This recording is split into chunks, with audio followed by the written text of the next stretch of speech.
Assalamualaikum warahmatullahi wabarakatuh. Halo semuanya, siswa-siswi SD Binar Indonesia. Mari kita simak penjelasan Bapak berikut ini ya, mengenai adaptasi kegiatan belajar dari rumah. Ada yang sudah tahu adaptasi kegiatan belajar dari rumah? Apa ya Pak ya? Belajar dari rumah. Nah, kita singkat menjadi BDR. Kalau dulu kita sebutnya PJJ ya, atau pembelajaran jarak jauh. Pasti siswa-siswi semua juga sudah kangen banget, pengen ke sekolah, pengen bertemu dengan teman-teman. Tapi virusnya di luar masih banyak. Jadi belajarnya tidak bisa di sekolah dulu ya. Tunggu sampai virusnya tidak ada dan kita bisa kembali belajar di sekolah. Belajar dari rumah. Oke, siswa-siswi, kalian pasti sudah ingin masuk sekolah, belajar dan bermain bersama kan? Tetapi karena virus corona masih ada di sekitar kita, kesehatan dan keselamatan menjadi hal yang penting untuk dijaga. Oleh karena itu, kita belajarnya dari rumah ya. Tetap semangat ya siswa-siswi Bindo. Nah, mengapa kita belajar dari rumah atau BDR? Yang pertama, untuk memastikan pemenuhan hak siswa-siswi untuk mendapatkan kegiatan pembelajaran selama masa COVID-19.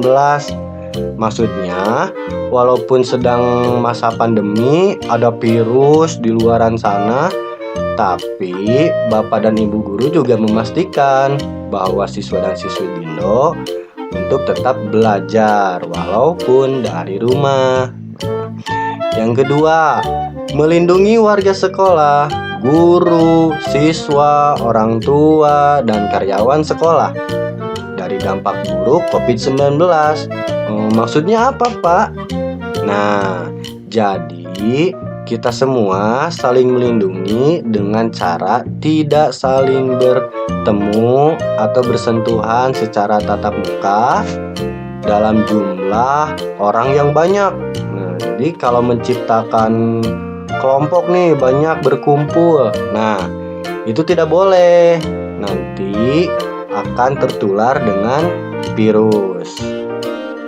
Yang ketiga, untuk mencegah penyebaran dan penularan COVID-19 di lingkungan sekolah. Makanya kita tidak bisa pergi ke sekolah dulu sampai virusnya cepat tidak ada lagi. Nanti selama belajar dari rumah, kita akan menggunakan dua cara. Yang pertama, ada secara daring atau dalam jaringan, dengan kata lain online ya. Online itu yang membutuhkan internet. Nah, bisa pakai handphone, laptop, nonton YouTube, dan hal-hal lainnya yang menggunakan internet. Atau kita bisa juga bertatap muka ya, menggunakan aplikasi Zoom. Nanti siswa dan siswi juga bisa saling melihat, bertatap muka walaupun hanya melihat gambar ya. Nah, yang kedua ada pembelajaran secara luring atau di luar jaringan. Nah, luring ini yang tidak menggunakan internet ya, seperti televisi, radio, atau media belajar lainnya ya, membuat karya atau menulis, olahraga, dan sebagainya. Nah, apa sih yang harus kita lakukan sebagai siswa-siswi pada saat belajar dari rumah, baik daring dan luring?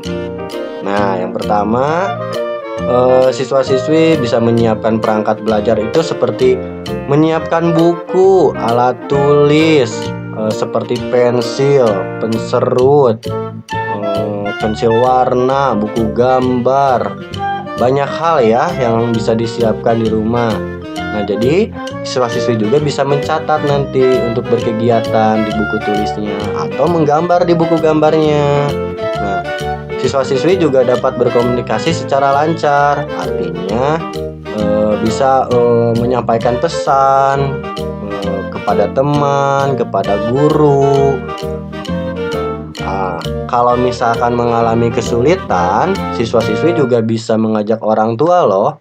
Bisa minta bantuan ketika kesulitan menggunakan aplikasi, handphone, cara menonton YouTube, mendownload, atau hal-hal lainnya yang menggunakan teknologi ya.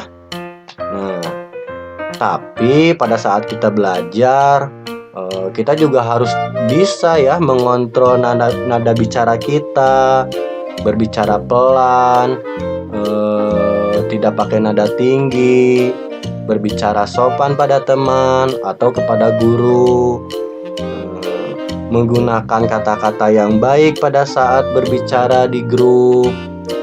Nah, seperti itu ya, siswa dan siswi. Kalau misalkan selama pembelajaran online atau selama belajar dari rumah ada terkendala, siswa dan siswi bisa bercerita atau minta bantuan kepada guru atau ayah dan bunda ya kalau terkendala di alat yang siswa-siswi gunakan. Oke, terima kasih semuanya. Assalamualaikum warahmatullahi wabarakatuh.